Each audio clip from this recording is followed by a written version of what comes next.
There is a numbering code in the Bible that is observable and it's demonstrable as far as looking at it. The reason that we can't see it is for one reason. We don't know the Bible well enough. If we had it memorized, we would be able to understand things about the text that we don't in just reading it. For example, if we had it memorized, we would know how many times nouns and verbs are repeated. And there's a reason for that to happen. Within this material, there is an encoding process that is nesting something at a deeper level than doctrine. It's a personal inward path. However, we've lost access to it because we don't know it well enough. The Bible code should be visible in this way. When I was a child, I first started seeing it. When I was a youngster in Sunday school and through church, the numbers that I saw repetitively, and you probably have too, 3, 7, 12s, and 40s. Those numbers, I even remember asking, how come everything is 40 days? How come 40 years in the desert? How come 40 days in the wilderness? 40 days, 40 nights, 40 days on the mountain, all of this stuff. And I was told that's how long it took. That's what it says is what it means. How about the 3 days in the whale, the 3 days in the tomb, all of that stuff? Because, Danny, that's how long it took. What does it say?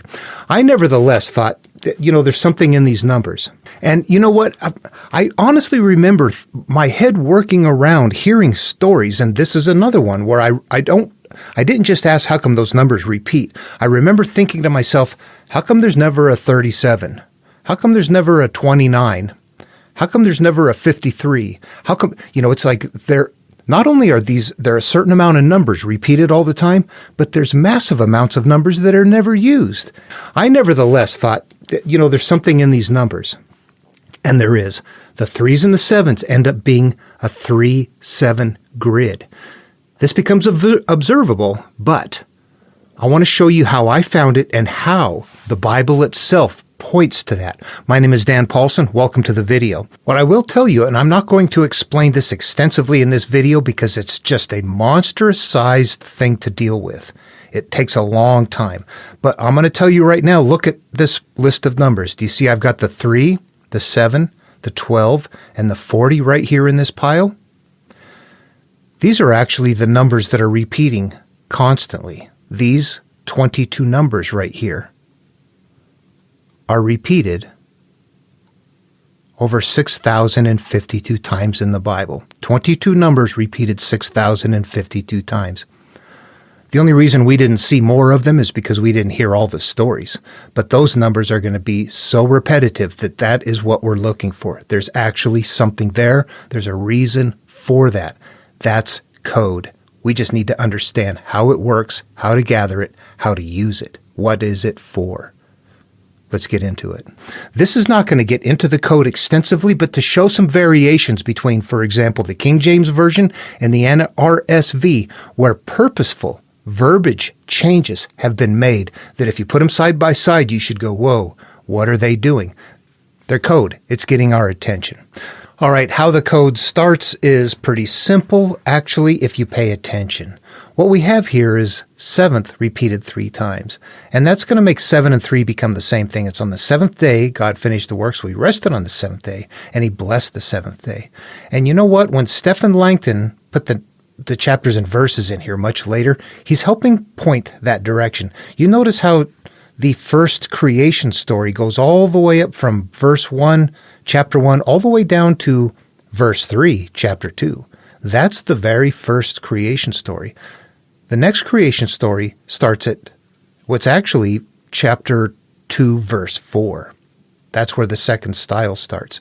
What did Langton do? He overlapped it in such a way to ensure to put the 7 on a 3 right here. There's going to be a macro and a micro numbering grid, part of the grid. Just go along with it for now. It's going to be something, you have to see a lot of pieces before it all fits together. One piece by itself, it's just sitting out there is a strange thing. Let's gather some more, put it all together. It's a big process. But right here we have 7th being repeated 3 times, and that is how they're creating a 7 and a 3 as the same point, as an analogous point. The 7 and that 3 represents something. And actually, 3 is what happens on day 3 is this. Let the earth bring forth grass, herb yielding seed, and the fruit tree yielding fruit after its kind, whose seed is in itself upon the earth, and it was so. And the earth brought forth grass, and herb yielding seed after his kind, and the tree yielding fruit, whose seed was in itself after his kind. And God saw that it was good. That right there is karma. The measure you meet unto others. That is cause and effect. The fruit tree yielding fruit after its kind, whose seed is in itself upon the earth. That is within my life, within your earth. And the seeds are decisions that we're going to make, that we're going to continue to live through. So 3 and 7. 7 is pure state. We're starting off, you're pure, and you're going to function with cause and effect. Ready, set, for sin. If you put it parallel to the creation story, it is, and the man and his wife were both naked and were not ashamed in the Garden of Eden. 3, 7, all of those represent that same point. There's going to be a pattern of something going along where they're going to continue to tie those numbers, the 3 and the 7, to the man and the wife in the beginning. It's a human life cycle pattern. All right, if I can describe this to the best of my ability, stepping back from it, we have something going on where Adam and Eve, naked, unashamed, in the Garden of Eden, represents each one of us starting out in life before we begin to judge life and lose our childhood happiness. And 3 and 7 are going to be numbers that are going to also represent that same point. Eden, childhood, purity, nirvana, kingdom of heaven within. 3, 7. We want to repeat this and make it not look like it's being repeated. So we're going to use the 3 and the 7 now and begin using those in patterns to gather other numbers. They're going to be like going out and grabbing up other numbers. This is what that looks like.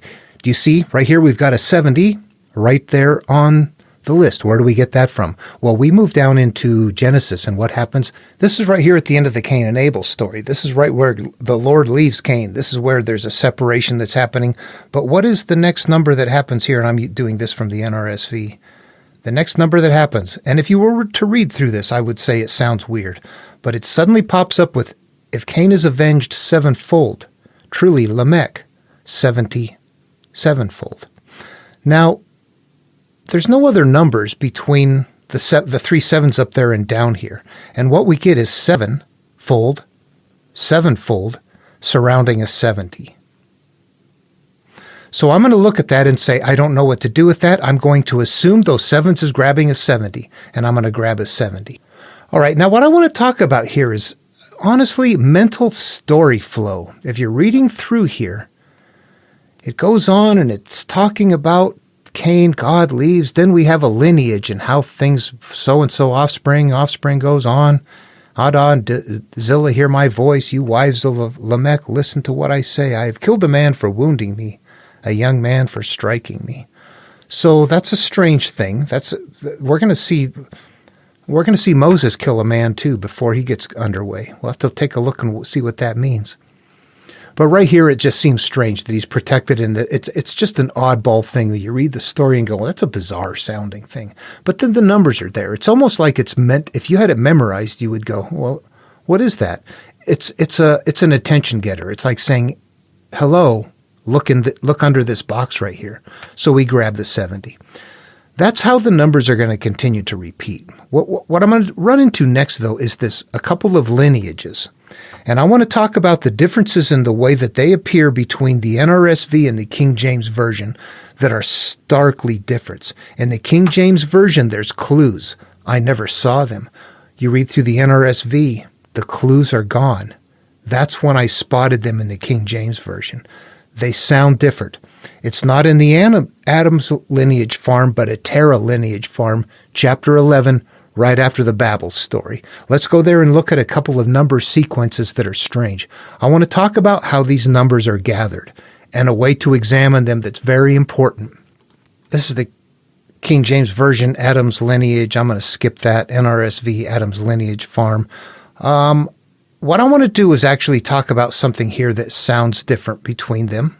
If I read these, I see something like here in verse number 5, 930 years, N105, 807.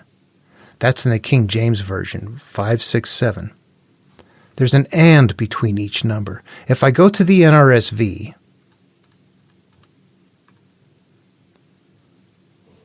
thus all the days Adam lived were 930 years. Seth lived 105 years. Enosh, 807 years. That doesn't sound like a problem, does it? It really doesn't. There's a point, though, where I'm looking at the Terra analog farm, and there's something different. I noticed something in here, like in number 12, it's suddenly 5 and 30. It's like backwards. It doesn't say 30 and 5. There's another one, 4 and 30 in 16. In 20, there's a 2 and 30. 24, it's a 9 and 20. If this video gets 35 minutes long, it would be like me saying, this video is 5 and 30 minutes. It's kind of weird. If you read it, you go, those are different than the others. Why? And if you go to the NRSV, what do we find?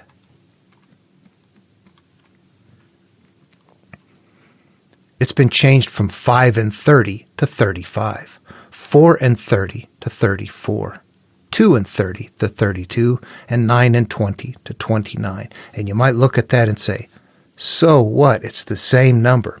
To me, when I look at the other ones, it's broken up and it's patterned in such a way, and it's not consistent. There's something there that gets my attention. It's kind of like saying, there's a code here. There's a clue. Pay attention. All right, and then there's something else that I noticed, that as I'm looking through these numbers, there's something else that I spot. I'm going to go back to the King James Version and look at a couple of things. That as I begin to look through these numbers, like in this down here, in this lineage, and I'm going to start calling, if you hear me call it an analog farm, it's because that's what it is. It's a place where they're farming numbers. I see that 3 show up here. I see that 3 show up here. It shows up with a 403 and a 403, though, which is kind of weird. I see my 7. It's a 200. I'm going to go up to the Adam analog farm. Same thing, Adam lineage, chapter 5. All right, what do I find here? Okay, there's my 7. There's the 12. There's other numbers in here, 2, 5, 7. There's a 7 again, 7 appearing with the 8. 2, 5. There's other numbers in here, but I'm seeing that those show up. Do I have a 40 in here? There's a 30. There we go, 40. Mahalil, 840, so a 40 is appearing with there. So the thing is that I'm looking at this and going, all right, those numbers that I saw as a kid, 3, 7s, 12s, 40s, I see them appearing here with other numbers, but they're in a combination that's hard to see.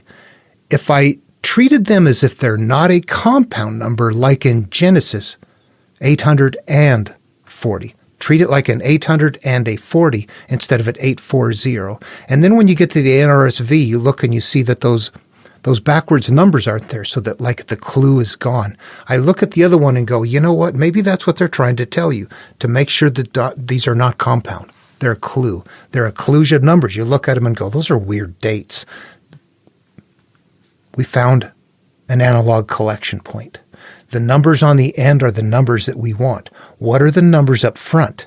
If we need a 7 to point to another number to gather up, what are these other things? What's a 900? Now remember, for this next step, if we had this memorized, we could do this in our heads. Since we don't have it memorized, something that you're about to observe that would be readily accessible to us in our minds, we need the computer to see it, because we are so deficit with understanding this.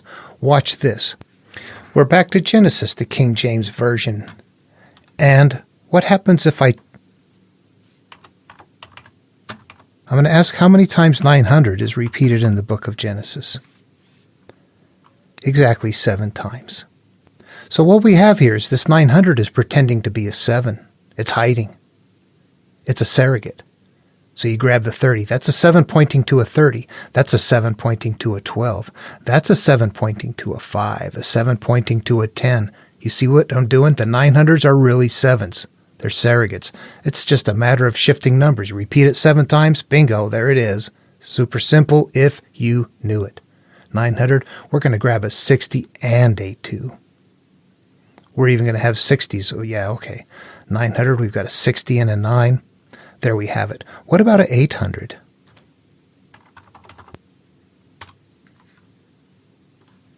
Seven times again. So what do we have? 800 points to a 7. That's a 7 and a 7. That's a 7 and a 15. This is a 7, repeated 7 times, and the 40. There we have it. At a deeper level, I'm not going to get into it here. The names have been repeated the exact amount of times. Canaan acts as a 5. Mahalalel acts as a 5. This is a 7. This is a 40. We got a grid going on, hidden in names and numbers, but in repeats. It's hidden in the numerical, repetitive nature of the word, the noun and the verb. Here's another one. These repeats are intentional. We don't know it. Here we are getting ready for the flood. Verse 4 out of chapter 7. Look at chapter 7. 7 is a good number. 7 is pure state. 7 is when the flood is going to happen. We get down here, for in 7 days I will cause it to rain upon the earth for 40 days and 40 nights. So 7 is pointing to 40 twice. And then down here we have, and the rain was upon the earth 40 days and 40 nights. So we've got our 40s being repeated there as well. There are other numbers and there are repeats that happen. The 7th, you see it here all over. Okay, so I don't want to get too deep into this because, again, I'm just touching the surface. This goes much deeper than what I'm talking about here. Let me show you a couple of quick things. You go down to the Sodom and Gomorrah. Do you see where it says, look at these weird numbers. What if there's 50 righteous within the city? Will you destroy it or spare the place for the 50 righteous that are in? We just slay the righteous with the wicked, that the righteous should be as the wicked. If I find 50 righteous within the city, lack of 5, 50 righteous, lack of 5, 40 and 5, 40, 40, 40, 30, 30, 20, 20, 10, 10. At some point you should go, oh, sounds like Dr. Seuss almost. Righteous, 1, 2, 3, 4, 5, 6, 7. Righteous is repeated 7 times right here. And then what are these numbers? There's a 50, there's a 40, 30, 20, 10. Same numbers as above. This is another analog farm, but a different style. Those are the same numbers. Gather them up and put them in the pool. They're all going to be the part of that 22 number pool that is replicated in the 3-7 grid that is that beginning pure state. All of these numbers will represent that pure state. They're helping us understand something in the analogs. This is it's almost like a dictionary. It's many things. What I'm going to do is shift that entire numbering analog farm to something stark. I'm just going to grab the numbers. Here they are. 130, 800, 930, 105. So if I collect them all out that way, number in order of appearance, 20 discrete numbers, and then I start totaling them up, this is what I come up with. 30 is repeated 7 times. 800 and 900 also repeated 7 times. These are all repeated 5 times. 4 times sequence, 3 times. There's a very tight numbering grid pattern that is maintained in that number pattern up there. They're not just random willy-nilly numbers. They're very specific, and you can see it. Now, you may not understand what they're for, but you can look and go, what the heck? They've repeated those exactly those amount of times for a reason. When we get down into the Terra analog farm, we're going to end up with the same sort of thing, but a different set of number sequences. It's an older one, but you see it drops down into lower numbers, 500s and 400s, 100s, things like that, where this up here is the 6, 7, 800, 900s. So all I can say right here is those are the number repeats. There's a grid going on. You really have to kind of see it in your head, honestly. That's how they're doing it back then. It's a mental structure, but you have to be able to, I don't know how to say it. You have to kind of structure that in your mind. All right. So for me, at some point, I'm experimenting, and I realize that I have to have the computer for this, that I have to download the King James Version onto the computer. And it needs to be the King James Version in order to do the word count, because it's been modified in in other versions. The NRSV has variations to it. There's also a lot of additional text in it and things like that all interfere with your count. If you just download a King James version and do the word counts there, it is also the most accurate. And it hasn't done those verbiage. Once you know actually what they're doing, what I finally decided was, well, just start going the name of every place, the name of every person, the name of every wife, all of it. Just do a count. Just ask the computer how many times that name has been repeated and watch what happened. All right, I'm going to go to Genesis and just start grabbing numbers and showing you how it's working. After the flood, Noah's sons had to cover up his nakedness. Nakedness, we think, is a bad thing. Nakedness being repeated exactly 5 times specifically, counted out 5 times in Genesis, means that it fits on that list of good things. It's gathered as a good thing. In the spiritual realm, what we want is to be uncovered. This is not about the physical world and laying out with your butt hanging out. And it's not about that. Letting everybody see your blubber and sweating in your hot tent, drunk on your wine. That's not what this is about. This is about being uncovered after the flood spiritually. And nakedness being repeated 5 times tells you, if you understand it, nakedness is a good thing if you don't understand it. Remembering, if you're doing the interpretation in the psyche, that Adam and Eve naked, unashamed in the garden before being covered after first sin, that represents the idea. The first sin represents I've now had life experiences that I've got something that I'm covering over me now, and I'm not going to live happy anymore. That's what that represents right there. So the nakedness would be, if you think it through, is a return to that state where the shame that I have, it's not there anymore. I've uncovered from it. I've healed from it. All right, well, he drank of wine and was drunken. What is wine? 12 times. Wine is a good thing. Wine is a good way to feel. Remember, Jesus is going to tell us you have to put new wine into a wineskin. That's a new way of life into a new self. He drank of the wine. He drank of a new life experience and was drunken. All right, I've jacked these numbers a little bit higher up on the screen so we can see them all. You will also see that there is an advancement from a 7 to an 8. First sin would be an 8. That doesn't mean day 8 necessarily, but it means 8 on the template. 8, very much by design. Day 8 is the day that Jewish boys are to be ritually circumcised on their 8th day. This would coincide with what? That we would want to strip off anything that we have gained after we have had first sin. Now you can see I've already got them up there, but just to demonstrate, if I put Sodom up here, I'm searching Genesis. Whoever authored this was very careful to make sure that Sodom was repeated exactly 21 times. It fits on the template as a negative thing. If we're going to find splits, there are divisions that we have that go along the way, and we're going to see that between Lamech and his 2 wives, Adah and Zillah. Let's take a look at how that works. Here we have Lamech, repeated exactly 10 times. So Lamech is going to be a positive start. He has 2 wives. That means Lamech represents a conscious aspect of us, and 2 wives means 2 directions that we can go if you interpret the material that way. It would have to play out in the psyche as facets of you. If you follow the story, Adah's name is repeated 8 times. That's going to be the bad direction to go, and if you follow the story, you'll see that happens. Zillah, her name is repeated exactly 3 times. That's going to be the good direction. There is more to this than we absolutely know. It is so deep and so thick. Well, anyway, there's a point where you can't take my word for it. Nobody can. I say that because I see that, but if you don't see that, you don't believe that. So you have to go look for yourself in order to even know it's there. It's a catch-22, honestly. It's really there, but it's so hard to see.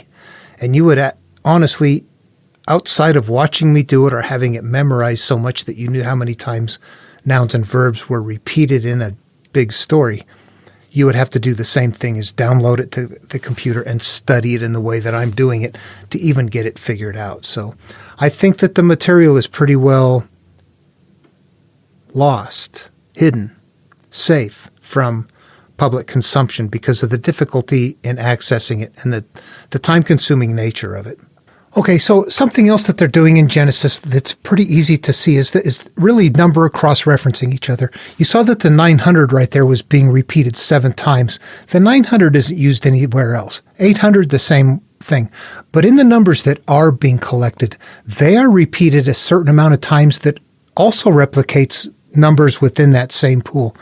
It's almost as if I'm writing a paragraph and I'm using the words 3 and 7 in there. However, it's just some story that's written including those two. However, 7 is repeated exactly 3 times. You wouldn't recognize it. They're not in a row.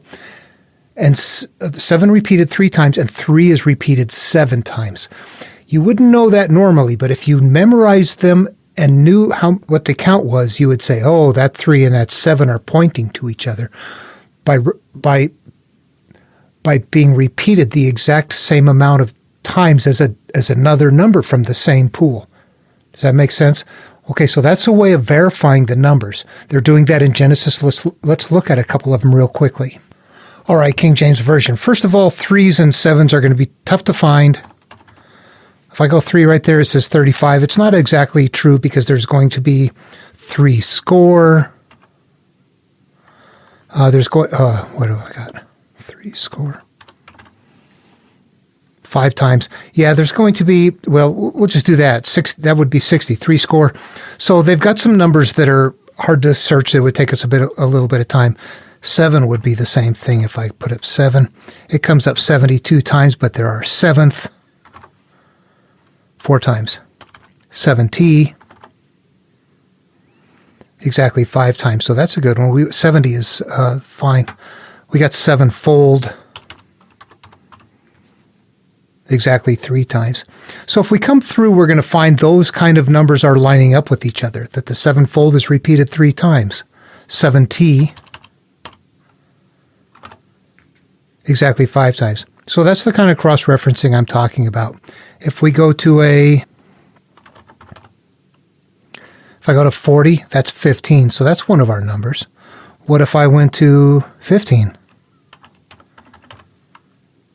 3 times it's repeated. So what we're going to see is that the numbers are going to continue in some manner to replicate. They're going to repeat, but they're going to repeat also the amount of times from that number pool, continually verifying you're on path. This is what you're looking for right here. Yes, you're confirming it.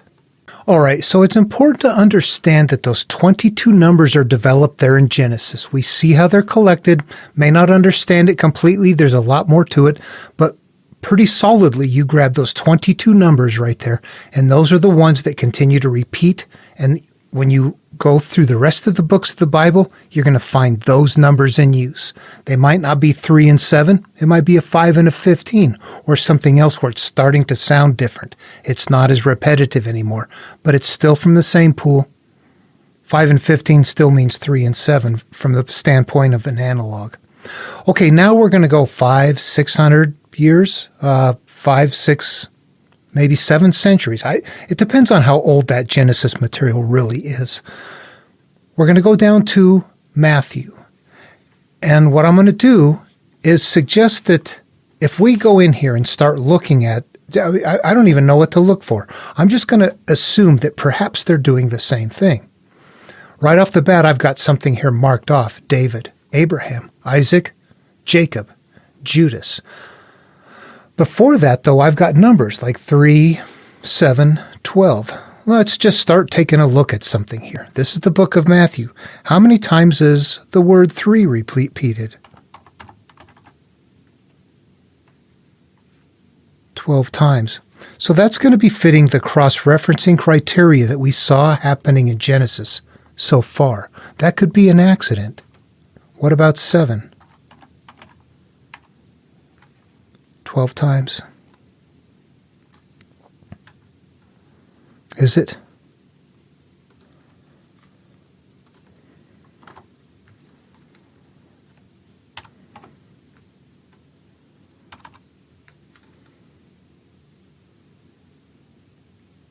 $10 times.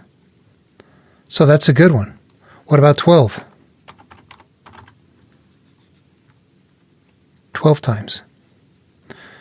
Okay, so we see that I'm happy with that cross-referencing happening still. I still see that in the numbering pattern in the background. I wouldn't know that unless I had it memorized deeply or I'm cheating and using the computer. The computer is supplementing my lame brain. All right, David. 17 times. Abraham.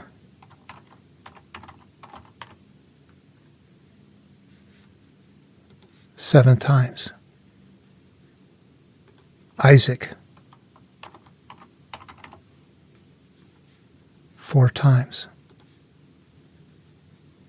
Jacob. 6 times. Do you know what we don't have yet?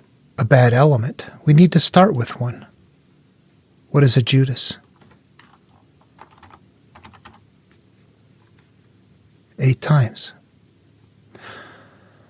All right, so we're going to have things that are starting right off the bat that are a numbering pattern that we don't even know about, that is going to be guiding and directing along the way, that is so solid. If we knew it, it would boggle your mind. It boggles mine.